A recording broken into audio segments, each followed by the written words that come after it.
Trey, last night Coach Green mentioned the word soft and this team. Is that something that needs to come from you guys? What are you seeing on the floor? I think it starts with, leaders of the team.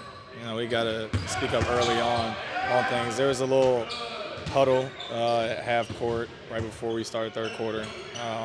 Talking about them testing our manhood and that we just got to draw a line in the sand. And I feel like we showed a little bit better effort in the third quarter.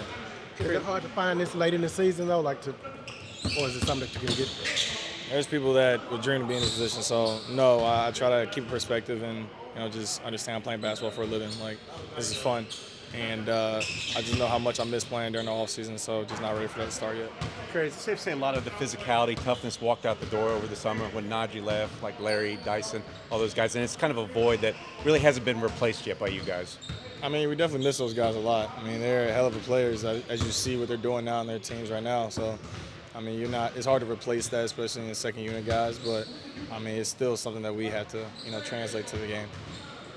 Hawkins had a stretch lately where he shot the ball really well. It's kind of comparable to the way he started the season before he started having, back injury and problems like that. What have you seen from him lately in terms of just the way that he's playing and how he looks? He's playing well. I mean, I think he's, just playing basketball. That's the biggest thing. I mean, he understands he's a shooter. He's supposed to, get shots up and, be aggressive in that sense. But, he's hitting pocket passes because, bigs are coming up and stepping up to him because of the shot. He's been playing better defense, and I feel like he's becoming a more complete player.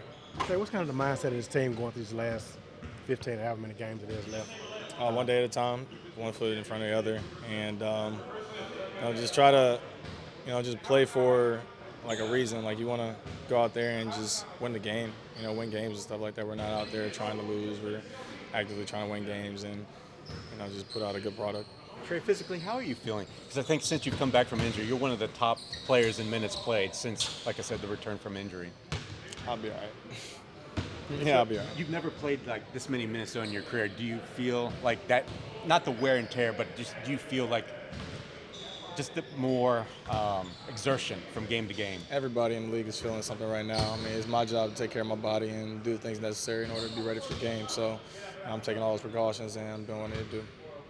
Trey, this is year 4 for you, and what does it mean to you to just be like top 10 scorer already in the team? Like you're number 10. I don't know how much that says about me or the team, but I'm gonna take it as a compliment. It's pretty cool, obviously.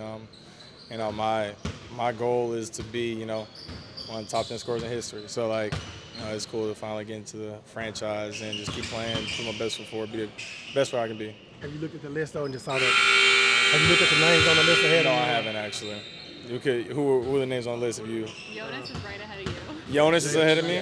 Good chance you AD can is catch up one. this year. Really? David West, Chris Paul, Okay. CJ, B.I. Drew's 4, I think. Yeah. Chris Paul, CJ, Not bad list. Ryan Anderson. Not bad list of guys. I think you only need like 2 baskets to pass Jonas, something like that. Yeah, you're right on the Jonas. Coming soon. Trey, what are your thoughts on Mo Bamba? I know it's only been 2 games, but what do you see? He's been, active, long guy, and uses his length well.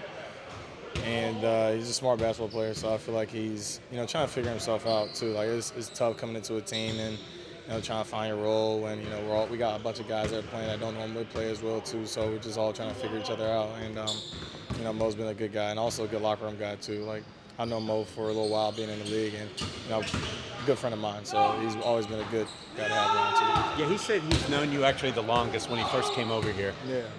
How did you guys start that relationship? How am I gonna explain this?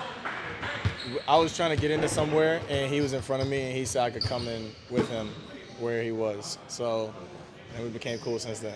Cool. Yeah. Good story. Yeah. There you go. When you see Karlo and the sequence that he had to open the game yesterday, how surprised are you, or maybe impressed by what he's been able to do in a short amount of time? It seems like his growth has been pretty excessive. It's crazy for sure, but I mean, it's just something he's capable of doing. It's not like it's shocking, but when it happens in the game, you get excited for stuff like that. I mean, I remember jumping like myself, and I try not to get too overly excited about too much stuff on the court. I know there's so many ups and downs, but it got me hyped, and I was happy for him. Get a block, come down, transition dunk. That's not something a lot of people can do. He's a 7-footer doing that. That's pretty impressive.